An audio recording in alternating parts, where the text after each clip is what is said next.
Bonjour, aujourd'hui on va parler de Petit Lenormand. Pour celui qui fait du tarot et qui n'a jamais vu le Petit Lenormand, c'est un jeu que je vous conseille aussi. C'est un jeu extraordinaire pour avoir pas mal de précision lorsque vous faites des tirages. En général, je le trouve plus terre à terre que le tarot, qui est plutôt plus spirituel ou plus développement personnel. Mais enfin, ça, c'est une question de choix dans la façon dont on pratique. Mais bon, je vous conseille d'en acheter un et d'essayer. Ça ne coûte pas cher et ça peut peut-être vous donner des idées. Au fil des semaines, j'espère qu'on va pouvoir développer et vous verrez, lorsqu'on arrive à un grand tableau, par exemple, c'est extraordinaire la précision et le nombre de détails qu'on peut obtenir. Bon, ceci dit, donc, je ne sais pas si vous êtes comme moi, et si parfois vous allez sur les groupes, les forums, etc. Bon, les forums de Petit Lenormand, les groupes sur Facebook, en général, on voit des choses comme ceci souvent. Personne ne fait un tirage du jour ou une coupe du jour. On voit souvent des choses, par exemple, ceci sont des exemples réels. Cavalier, l'étoile, par exemple, et la personne parle des nouvelles qui donnent de l'espoir. Rien de mal là-dedans, bien sûr. Ou alors, une peine de cœur. Déjà, d'ici, il y a un petit problème qu'une peine de cœur, ce serait plutôt, en général, ceci. Il faudrait peut-être tenir de l'ordre des cartes. Nous aurions la croix qui montre la peine qui suivrait le cœur. Parce que franchement, si on regarde ceci, on parlerait plutôt d'une peine qui est en train de partir et remplacée par quelque chose qui devient plaisant. Donc, ce serait plutôt la fin d'une déception. Enfin, soit. C'est le genre de choses qu'on voit souvent. Moi, souvent aussi, vous allez quitter un groupe, par exemple, comme ça, pendant quelques mois, 6 mois, 1 an, et lorsque vous revenez un peu plus tard, donc, vous allez voir, vous voyez des coupes du jour sur le groupe, et vous voyez les mêmes personnes qui vous disent des nouvelles qui donnent de l'espoir, ou une peine de cœur.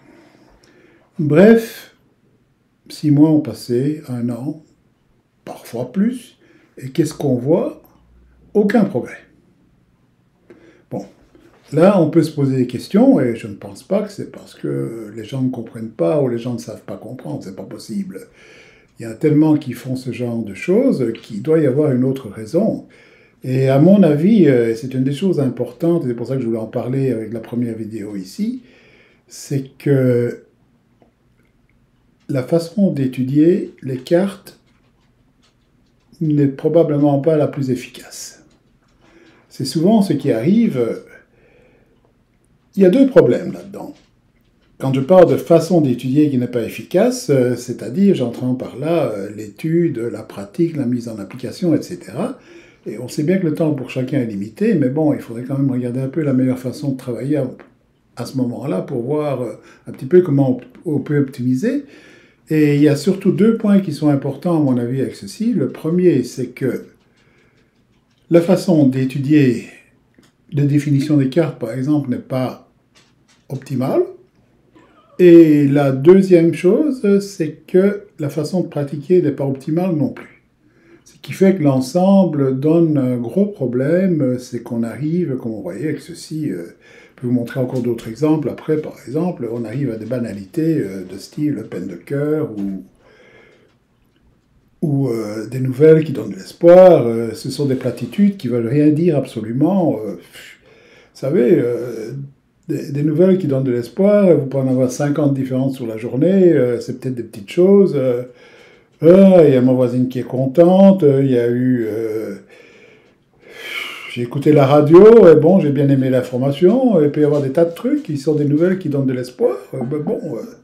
Là, on reste dans des banalités complètes quand on voit les interprétations de ce genre. Ou alors, ce que j'ai déjà vu, c'est des trucs aussi, et bon, je ne vous mens pas du tout, ça c'est un tirage que j'ai déjà vu, plus d'une fois.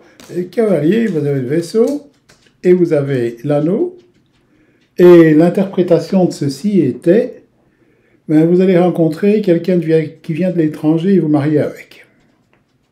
Bon, pour un tirage du jour, donc, comptez que sur la journée, la personne va rencontrer quelqu'un qui en plus vient de l'étranger, et bon, il va l'épouser. Bon, franchement, c'est pas tellement proche d'une réalité, ceci, c'est plus, je je ne sais pas, je ne sais même pas comment on peut dire. C'est quelqu'un qui a pris quelques mots-clés appris par cœur et qui a essayé de les appliquer sans tenir compte, par exemple, de l'importance du tirage. Où ici, on parlait d'un tirage du jour, donc on parle de petits faits qui puissent se passer dans la journée, pas des choses qui changent notre vie. On ne va pas se marier tous les jours, on ne va pas changer de travail tous les jours. On ne rencontre même pas quelqu'un qui vient de l'étranger tous les jours non plus. Donc c'est vraiment irraisonnable de donner des interprétations du genre. On va revenir à la toute première, par exemple. Donc les nouvelles qui donnent de l'espoir, ils ont un peu discuté des deux cartes ici pour voir un petit peu pourquoi il y a des problèmes. La première chose que je pense qui est un problème, donc je disais, la première chose c'est l'étude. Donc comment étudier ces cartes et ce qu'on voit. Et par exemple, à ce niveau-là, une chose que je vois souvent et qui est le contraire de ce qu'il faudrait faire, c'est le genre de réflexion qu'on voit sur les groupes. Souvent, c'est quelqu'un donne une interprétation et la personne qui a posé les cartes qui répond « Ah, je ne savais pas que telle carte pouvait dire ceci, je vais l'ajouter à ma liste. » Et on accumule et on accumule les définitions. Et qu'est-ce qu'on se retrouve à la fin? Une liste de mots-clés qu'on a juste étudié par cœur et qu'on essaie, ou qu'on relit par exemple quand on va essayer d'interpréter, et qu'on essaye d'adapter avec la carte qui est à côté, etc. Et on est en train de penser, c'est mots-clés, mots-clés, mots-clés, mots-clés, mots-clés, mots-clés, mots-clés, mots-clés. Ok, maintenant on a deux qui ont l'air d'aller ensemble, bon, ben on les met ensemble, c'est ça notre interprétation. Il y a un manque de compréhension à ce moment-là de ce que les cartes veulent dire, un manque de compréhension en profondeur. À partir du moment où vous faites des mots-clés comme ça sans arrêt, sans rien regarder d'autre, ce qui va se passer, c'est que vous allez avoir une façon d'étudier qui est extrêmement petite. Vous n'allez pas avoir vos cartes en profondeur, vous n'allez pas bien les connaître. Les mots-clés ne veulent rien dire. Une chose aussi, donc, à ce moment-là, que je dirais, la meilleure façon de commencer à apprendre des cartes, ce serait de partir, par exemple, avec un livre. Un seul, pour commencer. Pas commencer à regarder 150 livres ou des interprétations à gauche et à droite, ça va complètement vous étouffer quand vous commencez les cartes et vous allez confondre un peu tout à ce moment-là. Prenez une source, une seule, et commencez à l'étudier. Je ne sais pas, moi, par exemple, même pas besoin de livre, hein, puisque ceci est le jeu qu'on voit habituellement un peu partout. Il y a un petit guide qui vient avec, qui est extrêmement bien fait, qui vous donne la base. Et ceci devrait être suffisant pour pouvoir commencer. On va prendre l'exemple des deux cartes ici. Bon, comment est-ce qu'on étudierait une carte? Comment est-ce qu'on essaierait d'approfondir pour apprendre quelque chose? Bon, ici, qu'est-ce qu'on a? La carte du cavalier. Tout d'abord, vous avez le poème sur la carte qui peut vous aider, bien sûr, c'est la même chose qu'il y a dans le livre. Ici, ce cavalier trottant apporte apparemment bonne nouvelle. Bon, ceci, donc, c'est une carte qui parle de nouvelles. Mais pourquoi? Si on dit ce sont des nouvelles comme ça, sans rien de plus, bon, pourquoi le cavalier au lieu de la lettre, par exemple, au lieu des oiseaux qui peuvent aussi causer et apporter des nouvelles on n'arrive pas à faire la différence entre tout ceci, on n'arrive pas à comprendre vraiment pourquoi. Si on se remet à quand ce jeu a été fait, par exemple, donc vers les années 1800, qu'est-ce que c'était un cavalier? Qu'est-ce qui se passait à ce moment-là? Alors, quelqu'un sur son cheval. Et si on se remet à l'époque où le jeu a été fait, quelqu'un sur son cheval, c'était la façon normale pour la bourgeoisie, par exemple, de se déplacer. Donc, qu'est-ce que nous avions avec ça? Le moyen de transport personnel, si on veut, avec le cheval. Mais nous avions aussi quelqu'un qui se déplace. Donc, de quoi elle parle, cette carte, à ce moment-là? De déplacement, de mouvement, de visite. Évidemment, quand on visite quelqu'un, on donne des nouvelles. Donc, ça parle un petit peu de tout ceci en même temps. Donc là, ce qui se passe, si on prend la démarche d'un petit peu étudier une carte de cette façon, et ici ça a été fait en vitesse, mais donc de bien regarder ce qu'il y a sur la carte et d'essayer de voir de cette façon, vous allez comprendre beaucoup mieux pourquoi on parle de nouvelles, pourquoi on parle de visite, pourquoi on parle de mouvement avec cette carte, pourquoi on parle de déplacement. Ce n'est pas des choses qui sont nécessaires à retenir à ce moment-là, il n'y a pas de liste de mots-clés à retenir, il y a juste le concept de la carte qui a été compris, et lorsqu'il a été compris en profondeur, donc pourquoi, à ce moment-là, les mots-clés reviennent tout seuls et c'est facile. Personnellement, les mots-clés, j'en connais pas, je ne fais jamais de liste, etc. Tout ce qui m'intéresse avec une carte comme ça, c'est de repasser au concept de base, et à partir de là, les interprétations reviennent toutes seules. Même chose avec l'étoile, par exemple. Bon, c'est quoi les étoiles? Bon, ce sont des petits points lumineux dans le ciel, ce sont des astres qui ressemblent à notre Soleil. Notre Soleil est une étoile, donc nous avons plein de points lumineux dans l'espace. Et qu'est-ce qui se passe pendant la nuit? À l'époque, de nouveau, ce jeu a été fait, il y a 200 ans, il n'y avait pas de GPS, etc. Donc, par exemple, lorsque vous étiez en bateau, les marins se servaient des étoiles pour se guider vers leur destination. Donc, c'est une carte à ce moment-là qui montre, bien sûr, qu'avec ça, que bon, si on suit les étoiles, si on les regarde, qu'est-ce qui se passe? On va arriver à bon port à un moment ou l'autre. Donc, à ce moment-là, c'est normal qu'on parle d'espoir, puisqu'on a l'espoir d'y arriver, bien sûr, mais aussi en même temps, c'est une carte qui parle avant tout de quoi? De succès. De suivre son but, de suivre son chemin pour arriver au succès. Donc, ce sont des choses extrêmement faciles à retenir. Et à partir du moment où on les retient comme ça, c'est beaucoup plus facile à adapter aux différentes questions plutôt que de retenir, encore une fois, comme je disais, les mots-clés, hein, comme espoir, succès, etc., guidance. Bon, qu'est-ce qui se passe avec tout ça? Quand on interprète, on cherche, on cherche, on cherche, et puis bon, on perd la question, on perd le contexte des cartes, et bon, on arrive à nulle part, à rien du tout, à quelque chose d'extrêmement difficile, et les interprétations deviennent extrêmement compliquées à cause de ce genre de choses, et c'est pour ça qu'on se plante régulièrement. Bon, ça c'est une chose qui est extrêmement importante. Pardon. Donc si on regardait ces deux cartes et qu'on reprend les choses de base, qu'est-ce qui se passe? Nous avons avant tout un mouvement ici et une carte de succès. Donc on va vers le but, vers le succès. Donc c'est ça l'interprétation de base des deux cartes. Ce n'est pas des nouvelles qui donnent de l'espoir. Ça c'est quelque chose de dérivé par rapport aux choses de base. Mais bon, passons un moment. La chose qui est la plus importante aussi, je pense, maintenant, pour se voir au deuxième point, pardon, excusez-moi, c'est la pratique. Et par pratique, je veux dire que lorsqu'on commence à utiliser un jeu comme ceci, c'est très beau de travailler ses associations, etc., mais le faire dans le vide ne va rien apporter. Donc je veux dire par là que faire des tirages extrêmement vagues du style la coupe du jour, ou que va-t-il se passer dans ma journée, ou que va-t-il se passer dans ma semaine, etc., tout ce que vous allez apporter en regardant ceci, c'est des banalités.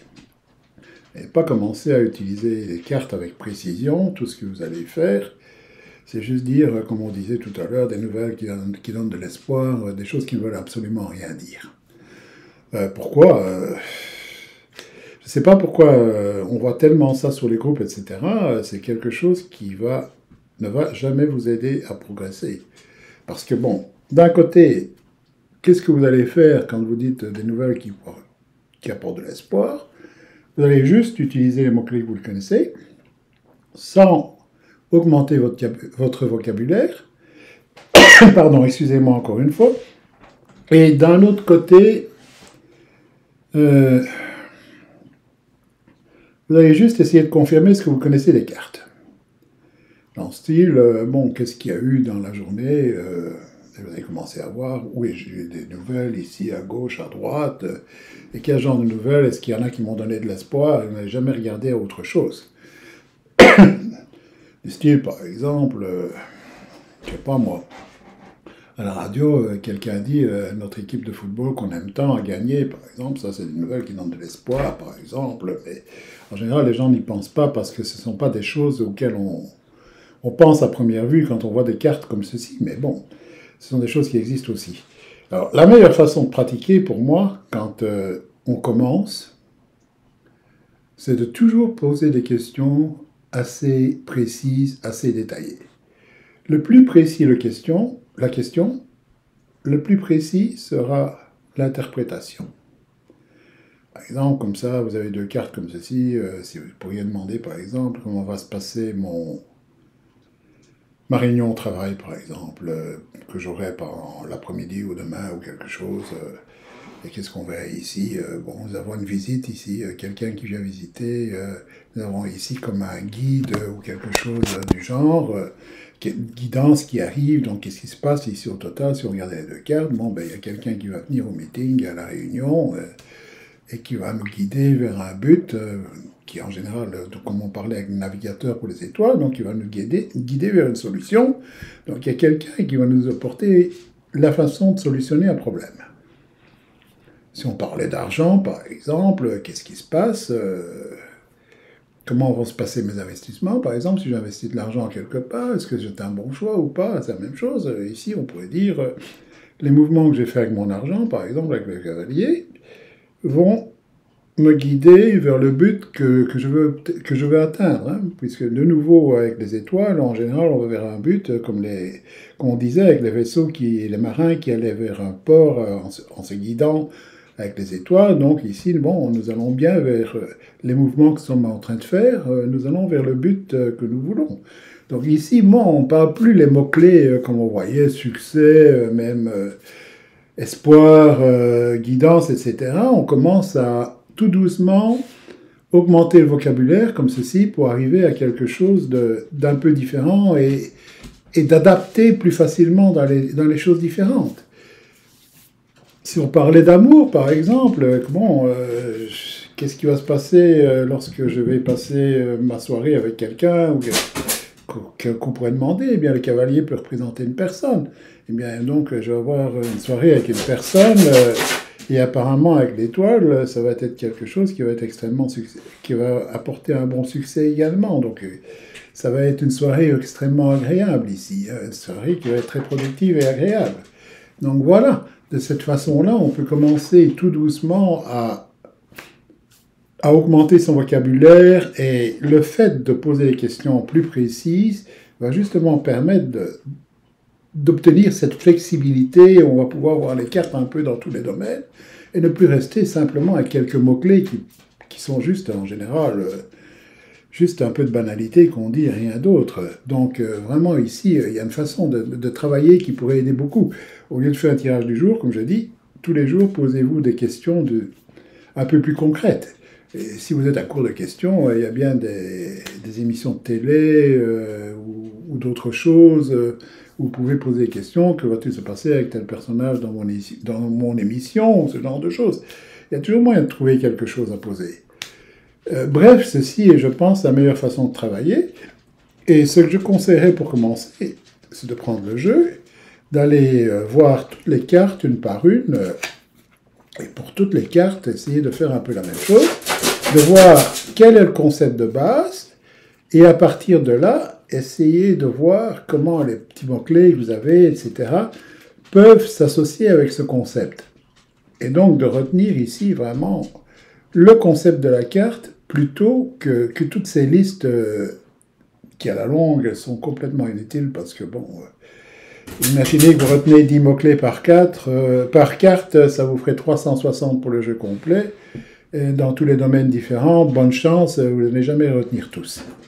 Donc c'est un peu inutile, c'est un peu contre-productif, beaucoup plus simple de voir vraiment telle carte a tel concept, etc., et à partir de là, vous commencez à travailler.